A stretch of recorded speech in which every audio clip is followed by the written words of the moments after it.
Welcome to this explainer. Okay, if you're right around 10 years old and listening to this, I've got a seriously exciting secret to share with you. Have you ever wished you had a real-life superpower? Well, today, we're going to learn about an actual, powerful, secret superpower that involves your eyes and your ears. It's all about how what you choose to look at and listen to literally changes who you are. We're looking at a text today called the Sanctified Sight of the Soul. And man, it's got some wild ideas about how we use our senses. So get ready to unlock a totally new way of seeing the world. Okay, let's dive into this with a pretty weird riddle. Usually, we think of having perfect eyesight and perfect hearing as the absolute best things ever, right? I mean, of course we do. But the ancient book of Isaiah describes God's perfect servant in a really surprising way. It asks if being blind and deaf could actually be a good thing. Why in the world would God want us to be blind or deaf? Sounds like a total mystery, doesn't it? Let's figure it out. That brings us to section 1, the good kind of blindness. Let's see what that actually means. Let's solve this riddle together and see what the source material is actually talking about here. Isaiah chapter 42 verse 19 says, "Who is blind but my servant, or deaf as my messenger that I sent?" Now, the author of our text is super clear about this. This is absolutely not about physical blindness. It's not about your actual eyeballs suddenly not working. Instead, it's about a really special, purposeful kind of selective blindness. It's a choice you make about what you allow yourself to notice. The text describes this as a blindness that simply refuses to let our eyes contemplate evil. It won't let our eyes rest on bad things or iniquity. Think of it as a good blindness. You're intentionally closing your eyes to the bad stuff so that you don't lose sight of the big picture, of eternity. The goal, according to the source, is that we want to see aright. We want to see exactly as God sees. And to do that, well, sometimes you literally have to pretend certain bad things are completely invisible. Moving right along to section 2, filtering your eyes and ears. Think about your eyes and ears as the main gateways right into your mind. Just like the front door of your house, they need some serious protection. The author uses a really big, important word for this: sanctified. It says the eyes are sanctified and the ears are sanctified. But what does that actually mean for you? Basically, sanctified means set apart for a special, holy purpose. Imagine you're wearing a pair of high-tech superhero smart glasses.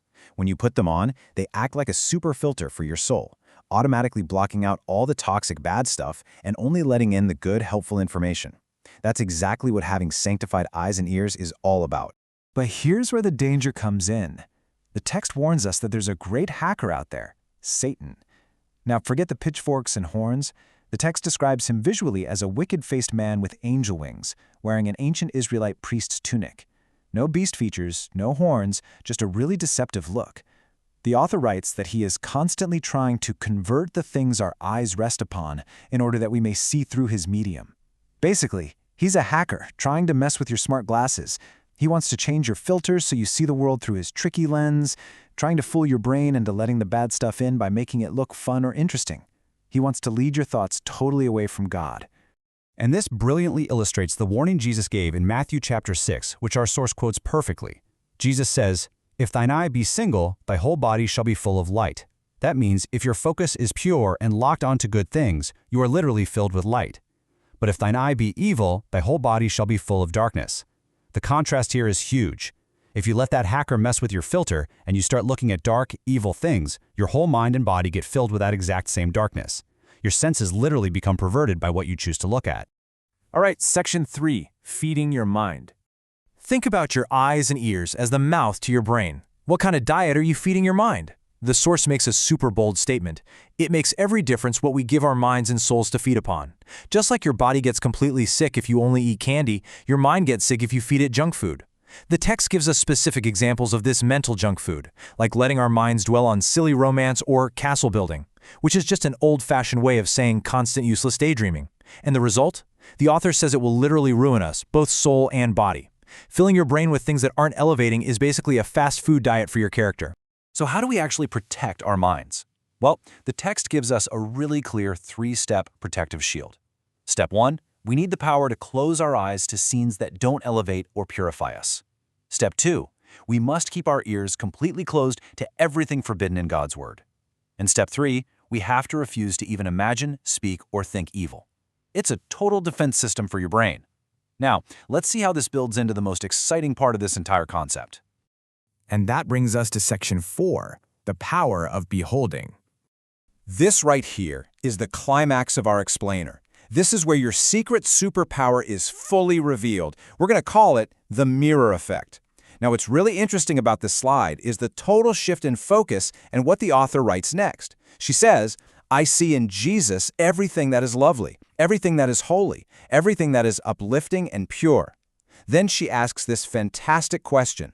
If Jesus is all those amazing things, why in the world would I ever want to open my eyes wide to see everything that is disagreeable and ugly in the world?